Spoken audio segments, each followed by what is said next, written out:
안녕하세요. 백두산 금융연구소의 백두산입니다. 1월 23일 화요일 아침 9시 45분입니다. 미국과 유럽 증시는 상승 마감했습니다. 특별히 이상한 거 없죠? 신고가 랠리 중인데 더 오르는 거 이상한 거 있나요? 없죠. 상승장인데 오르는 게 당연하죠. 특별히 이상한 거 없습니다. 잘 올라가고 있고요. 경제지표 발표 이런 거 있었는데 별로 시장에 영향을 미치진 못했으니까 그냥 패스할게요. 그런 건요. 하여튼 그냥 자체적인 이유로 올라가고 있다 보시면 됩니다. 그냥 추세가 강해서 올라가고 있다고 보시면 돼요. 근데 이제 어젯밤 특징은 좀 다른 게 이제 순환매가 돌았다는 거, 순환매 돌고 있다는 거. 이 IT 빅테크가 그 전날 굉장히 강했었는데 너무 강해서 어젯밤엔 상승이 좀 둔화가 됐고 그 빈자리를 중소형주가 메꾸고 있습니다. 이런 점들, 순환매라 볼 수 있겠죠. 비교적 건전한 모습으로 이렇게 서로 이렇게 힘을 좀 아껴가면서 잘 올라가고 있는 모습입니다. 물론 이제 지금까지 누적됐던 어떤 이런 상승 피로감에 대해서는 좀 할 말이 아직도 있긴 있습니다만은 근데 이게 매일매일 단기적인 입장에서 보면은 하루 급등했으니까 하루 쉬어가고 그동안 쉬었던 놈들이 빈자리를 다시 채워주고 러셀 지수가 이러면서 어떤 순환매가 잘 돌아가는 이런 모습들이 나타나고 있습니다. 그래서 비교적 잘 올라가고 있어요. 특별히 드릴 이야기가 없습니다. 지도를 보시면은 어젯밤 혼란했던 모습이 조금 좀 드러나긴 하는데요. 어제 IT 빅테크가 좀 약했죠. 그 전날 워낙 급등했던 것 때문에 피로감 때문에 조금 약했는데 그래서 보시면 IT 빅테크의 색깔이 알록달록하게 다양합니다. 애플과 마이크로소프트의 색깔이 다르고 구글과 메타의 색깔, 엔비디아의 색깔, 얘네들이 다 다르죠. 아마존 색깔도 다르고요. IT 빅테크가 조금 약했다, 나스닥이 좀 약했다는 모습이 딱 한눈에 봐도 들어옵니다. 근데 이제 전반적으로 그래도 초록색 불이 많이 들어온 걸로 봐서 중소형주들도 좀 힘이 좀 있긴 있었구나. 시장 분위기 자체가 그다지 나쁘진 않았구나라는 거를 대충은 우리가 좀 알 수가 있습니다. 하여튼 근데 오늘도 이 한국 증시에 영향을 미칠 점들은 좀 명확히 좀 보이는 것 같긴 해요. 예를 들면 전기차의 약세, 그죠? 2차 전지들은 쉽지 않겠구나라는 걸 우리가 오늘도 좀 알 수가 있을 것 같고요. 하여튼 이런 모습입니다. 반도체는 여전히 아직도 강하죠. 반도체는 힘을 좀 받을 수도 있겠구나. 이런 점들 참고적으로 보시면 좋을 것 같습니다. 하여튼 지금 시장이 어젯밤 보시면 내용이 좀 혼란했죠. 국제유가는 어젯밤에 좀 올랐거든요. 국제유가 2% 정도 올라서 이제 하방 경직성 확인하고 좀 위쪽으로 올라가려고 하고 있는데 지정학적 리스크, 그죠? 그런 것 때문에 국제유가가 올랐는데 그런 영향으로 여기 에너지 섹터에 있는 종목들도 장 초반에는 하락 출발했는데 그 낙폭을 많이 되돌렸습니다. 여기 에너지 섹터들요. 이런 모습들 좀 확인이 좀 되고 있고요. 나머지는 특별한 거 없죠. 그래서 애플과 마이크로소프트가 시가총액 1등 자리를 놓고 이렇게 다투는 모습도 재미있습니다. 어쨌든 누가 1등이 될까 이런 것도 혼조한 모습일 수 있으나 분명한 거는 어쨌든 시장은 잘 올라가고 있다는 거죠. 누가 1등이냐를 놓고 내부에서 힘다툼이 있지만 어쨌든 시장의 상승세에는 영향이 없다. 잘 올라가고 있다. 이런 겁니다. 애플 시가총액이 비전 프로의 호조에 MS를 다시 추월을 했다고 합니다. 어젯밤에요.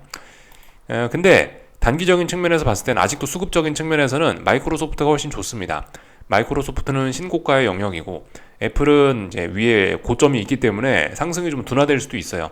지난 한 3, 4거래일은 애플이 급등을 했지만 앞으로는 좀 둔화가 될 수도 있는 그런 상황이라 애플과 마이크로소프트의 1등 자리를 1등 자리를 둘러싼 싸움은 조금 더 지속될 가능성이 있고 마이크로소프트가 조금 더 유리한 입장에 올랐다라고 생각이 됩니다. 제 생각에는요. 마이크로소프트는 신고가 영역이니까 개인적으로 그런 생각이 들더라고요. 하여튼 다른 거 특별히 드릴 이야기는 없었고요. 하여튼 이렇게 잘 올라가고 있다. 시장은 잘 올라가고 있다. 아직도 강하다라는 겁니다. 금리나 기대감은 비록 좀 후퇴를 하긴 했는데요. 근데 일단 금리는 어젯밤에 떨어지고 달러도 좀 떨어진 것으로 알고 있습니다. 그래서 일단 시장의 우호적인 그런 분위기가 계속 지속되고 있죠.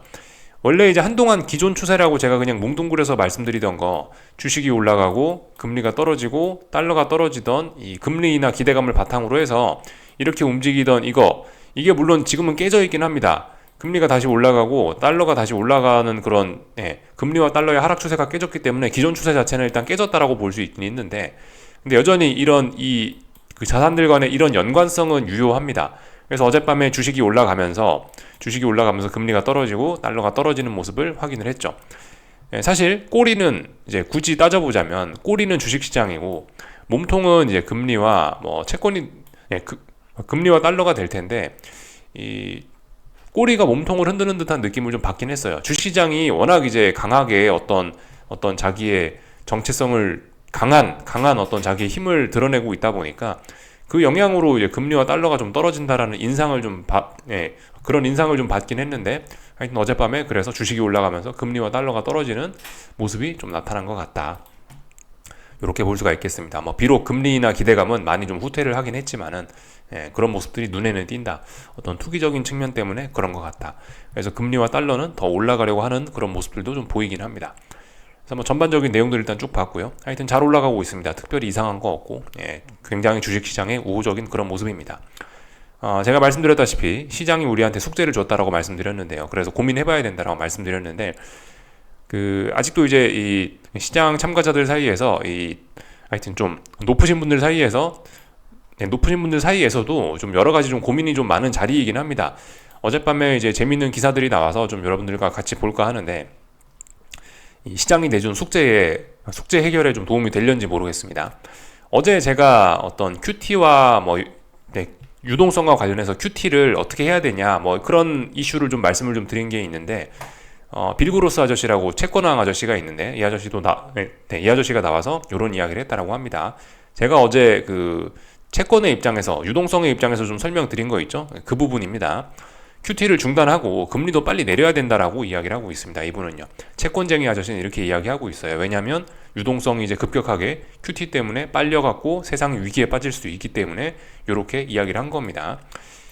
왜냐하면은 미국 경제를 침체로부터 보호하기 위해서 연준이 나서야 된다라고 이야기를 하고 있죠. QT를 지금 계속하는 거는 이제 앞으로는 좀 시장에 좀 유동성을 너무 지나치게 많이 흡수하는 지나치게 긴축적인 조치가 될 수 있기 때문에 그 조치 때문에 잠재적으로 경기 침체가 올 수 있다. 이를 보호하기 위해서 QT도 중단하고 금리도 신속하게 내려야 된다라고 이야기를 하고 있긴 합니다. 이런 의견도 있어요. 그죠? 제가 어제 설명드렸던 관점이긴 합니다. 한편으로 근데 또 이제 이런 관점도 또 있긴 또 이런 관점도 있긴 있습니다. 야대니 연준이 증시 버블을 촉발할 수도 있다. 파월이 나서야 된다라고 하고 있습니다. 지금 상황이 아시다시피 이런 상황이죠. 지금이 보시면 어디 갔지? 연준의 금리 인하가 지연될 수 있음에도 S&P 지수 등 뉴욕 증시 주요 지수는 사상 최고치를 경신한 사태를 꼬집었다라고 이야기하고 있습니다. 지금 이제 비이성적 과열로 갈 수도 있다라고 지금 그렇게 이야기하고 있습니다. 지금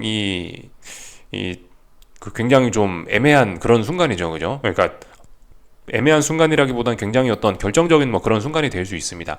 이게 지금 이제 버블이 날 수도 있는. 그러니까 빌그로스 아저씨나 어떤 채권 쪽 사람들의 이야기를 들어보면은 지금 위기가 날 수도 있는 그런 상황이죠.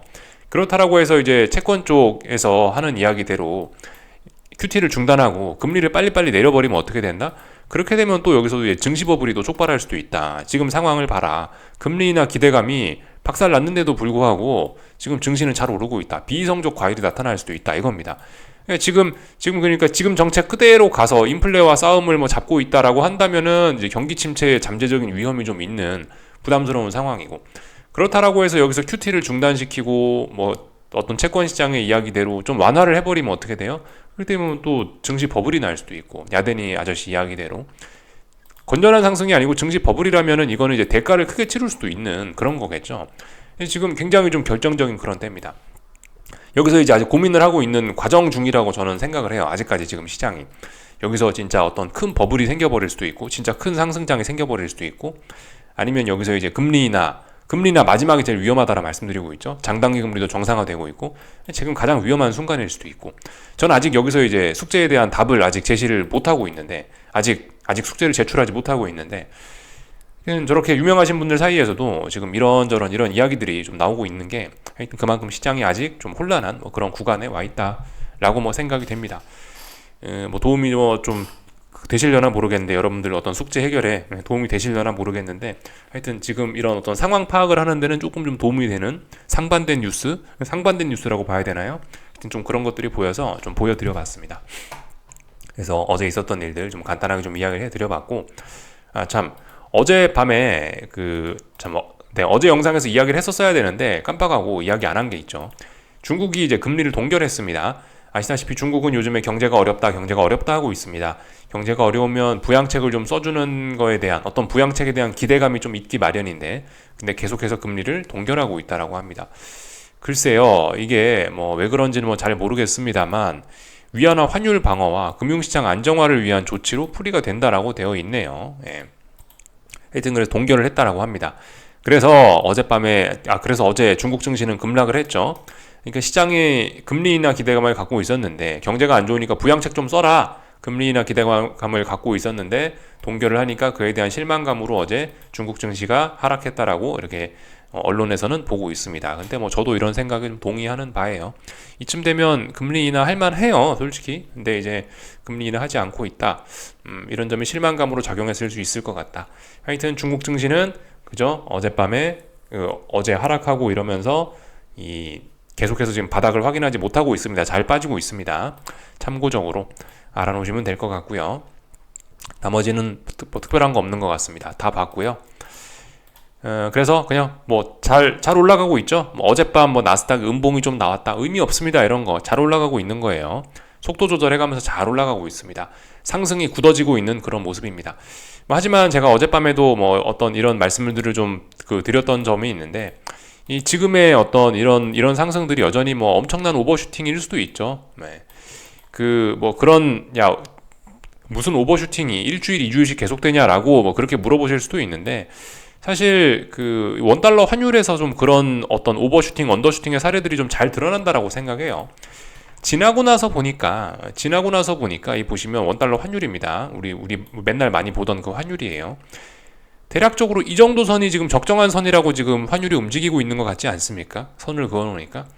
지나고 나서 보니까 여기 1350원, 60원 위에 올라갔던 이 부분은 알고 보니 몇 달간의 오버슈팅이 진행됐던 거고 빨리 되돌리지 않았냐.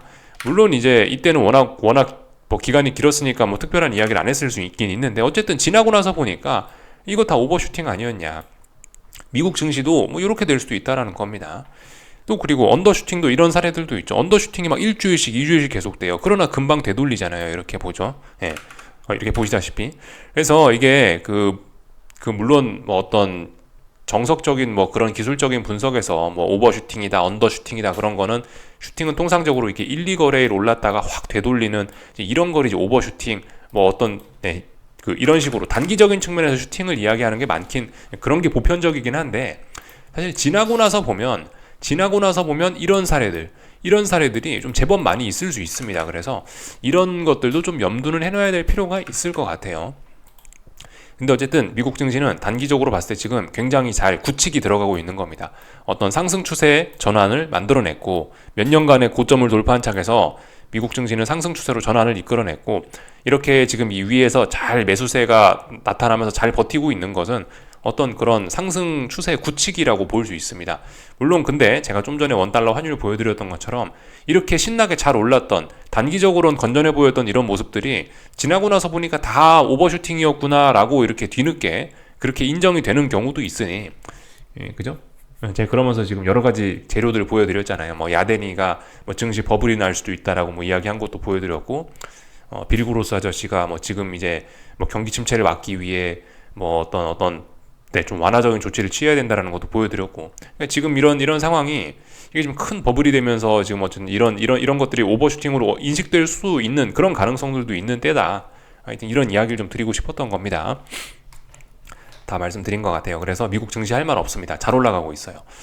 만약에 이제 미국 증시 하시고 싶으신 분들, 미국 증시 이제 나도 이거 아무리 봐도 신고가니까 그냥 보이는 대로 상방 베팅 좀 해보고 싶다 하시는 분들 계실 수 있는데 이런 상황에서 제가 봤을 때는 그럼 뭘 할까? 많이 올라있는 나스닥을 사는 게 좋을까? 러셀을 사는 게 좋을까? 고민하실 수 있는데 제 생각에 지금 같은 상황은 지금 극심한 쏠림이 나타나는 상황이라서 죽어도 나스닥 살 거면 무조건 강한 놈을 사는 게 맞지 않겠나라는 생각이 들어요. 예를 들어서 나스닥 너무 많이 올라서 나 부담스러워 좀 덜 오른 걸 사고 싶어라고 하는 우리가 그런 생각을 좀 가질 수도 있잖아요. 근데 이 시장의 논리는 뭐죠? 강한 놈은 더 올라가고 약한 놈은 더 떨어지고 이게 지금까지 우리가 잘 봐왔던 시장의 어떤 추세의 무서움 그런 겁니다. 지금 상황에서 만약 내가 뭐 주식을 사고 싶다라고 하신다면 그래도 비싸고 강한 놈을 사는 게 지금은 더 맞지 않나 싶어요. 약했던 친구들 분명히 있습니다. 약했던 친구들 저건 좀 싸 보인다. 저건 가격적인 부담이 없어 보인다 하는 그런 친구들이 있는데 그런 친구들은 계속 싼 가격으로 남아있을 가능성이 좀 높아요. 지금은 이 IT 빅테크의 쏠림 마이크로소프트와 뭐 반도체와 AI 이런 데 쏠림이 굉장히 극심하기 때문에 만약에 이제 내가 뭐 주식을 하고 싶다 하시는 분들은 이제 주식도 제일 센 놈으로다가 접근하시는 게 맞지 않겠느냐 싶습니다. 그리고 내가 계속해서 하방을 아래쪽으로 보고 싶다 그러시면 약한 놈을 후려 패시는 게 좋지 않을까.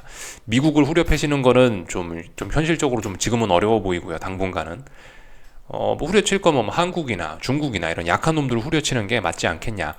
그죠? 물론 뭐 현실에서는 뭐 강자한테 뭐 강하게 뭐 보이고 약자한테는 뭐 잘해주고 뭐 그저 뭐 그런 게 도의적으로 맞을 수 있지만 주식시장에서는 뭐다 강한 놈은 강하다고 인정해서 더욱더 강하게 해주고 약한 놈은 더욱더 후려 패는 게 냉정한 증시의 어떤 금융시장의 논리이긴 합니다.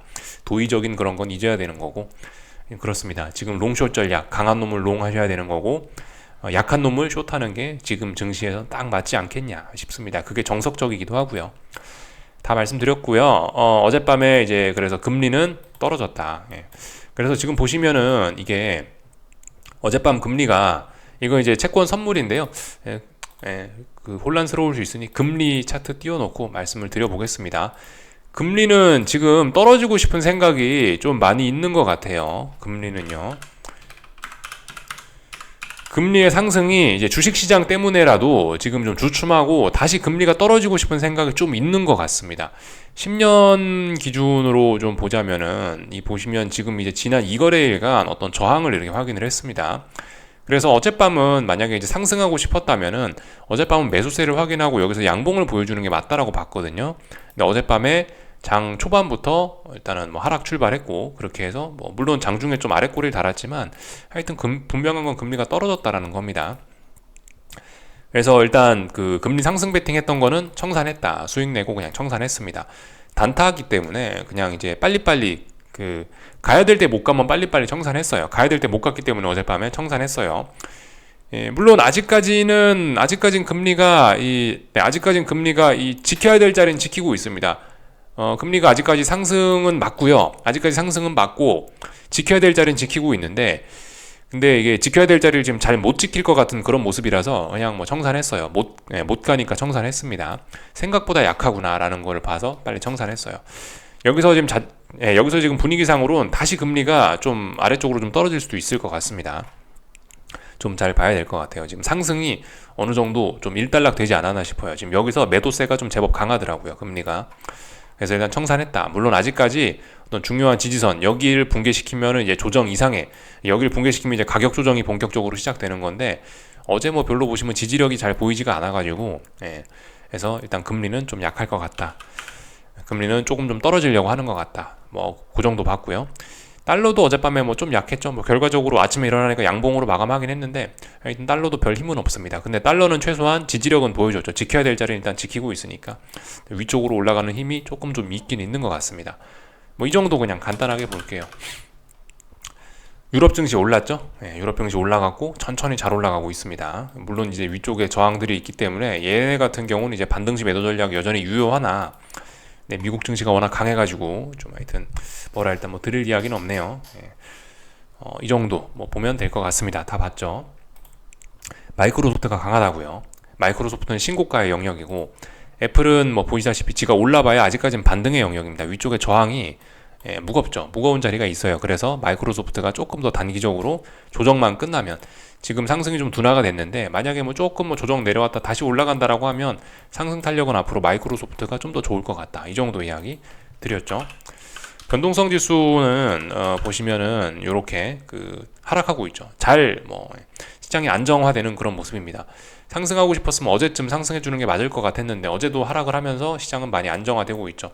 아직은 상승 추세라고 볼 수 있는데 이게 별로 지킬 의지가 없어 보입니다. 좀 아래쪽으로 한 번 더 내려올 것 같습니다.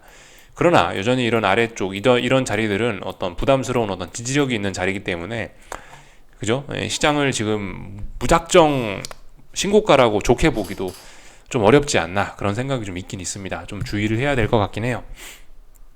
다 봤습니다. 그래서 전반적인 것들 이야기 쭉 드렸고요. 가만히 있습니다. 그래서 현금만 갖고 있다, 달러만 갖고 가만히 있습니다. 오늘 한국 증시는 보시다시피 어제 급등했던 어제 좋았던 반도체들이 조금 하락을 하고 있으니까 코스피 분위기 안 좋을 것 같고요. 에코프로 친구들은 오늘 이제 어제 급락했기 때문에 반등을 시도하고 있지만 이거는 지금 의미 있는 반등이라고 하기는 어렵습니다. 그냥 이제 자연적인 반등. 매수세가 나와서 이렇게 올라오는 게 아니고 매도세가 약해졌기 때문에 이제 살짝 그냥 자연적으로 그냥 조금 튀어오르는 그 정도로 보시면 되겠습니다. 그러니까 코스닥은 계속해서 지금 약한 상황인 거예요. 어젯밤 테슬라 보여드려죠. 테슬라가 약했다라고요. 그래서 뭐 이 정도 모습을 좀 살펴봤습니다. 코스피는 반도체가 약한데도 불구하고 이 지금 상승 중인 거 보니 다른 종목들이 굉장히 좋은가 봅니다. 순환매 도는 모양인가 보네요. 이래저래 강하다. 이래저래 강하다. 뭐 보니까 한국 증시도 일단 별로 빠질 생각은 일단 없어 보이는 것 같긴 합니다. 하여튼 근데 뭐 코스닥은 분명히 약하고요. 오늘 그래도 에코프로 친구들이 뭐 좀 올라오니까 코스닥 150이 올라오긴 하는데 뭐 보시다시피 탄력은 좀 약하다고 보실 수가 있겠습니다. 지금 탄력이 좋은 건 중소형주가 탄력이 좋네요. 코스닥 중소형주들이 탄력이 좋다. 얘네가 지금 힘이 세다라는 걸 우리가 볼 수가 있고, 대형주는 약합니다. 에코프로가 오늘 올라봐야 조금 좀 약합니다. 아직까지 이런 건 반등에 좀 불과하고, 뭐 아직까지 뭐 바닥을 만들었다라고 확신할 수 없는 그런 상황이죠. 잘 빠지고 있는 거고. 코스피는 어제 말씀드렸죠. 오늘도 저항을 확인하고 이제 그러면은 좀 위험해질 수 있는데, 오늘 이렇게 지지력을 확인한다라면 이 반등이 지속될 수 있습니다. 어제 말씀드렸던 그의 중요한 자리가 336 얼마라고 말씀드렸죠. 1월 17일 날 급락했던 이 음봉에 시가가 좀 중요한 자리다라 말씀드렸는데, 이거는 돌파 한창하는 그림이죠. 이렇게 마감을 한다라면요. 그렇기 때문에 이런 부분들 좀 잘 보셔야 되겠습니다. 얘가 만약에 오늘 이렇게 마감을 하면 앞으로 이제 더 올라갈 수 있다라는 걸로 보셔야 되고, 단기적으로 이제 하방 생각하시는 분들은 이런 자리에서는 일단 완전 청산하는 게 맞겠죠. 이 17일날, 18일날 뭐 어느 정도 비중 축소하라는 이야기를 좀 드렸었고, 비중 축소가 정석이다라는 이야기 드렸었고, 만약에 오늘도 이제 상승 마감한다 그러면은 이제 뭐 단기 하방은 제 생각에 좀 청산을 하는 게 맞지 않겠냐 생각이 좀 듭니다. 잘 지켜보자고요. 하여튼 그리고 뭐 미국 주식 올라가니까 또 뭐 한국 주식시장 안정적이니까 환율이 이렇게 또 올라가는 모습 보이는데, 일단 계속해서 답답한 이런 구간 안에 있는 것 같습니다. 그래서 뭐 특별히 뭐 더 드릴 이야기는 없고, 궁금한 거 리플 남겨주시고요. 여기서 마치겠습니다. 궁금한 거 오늘 저녁에 뵙도록 하겠습니다.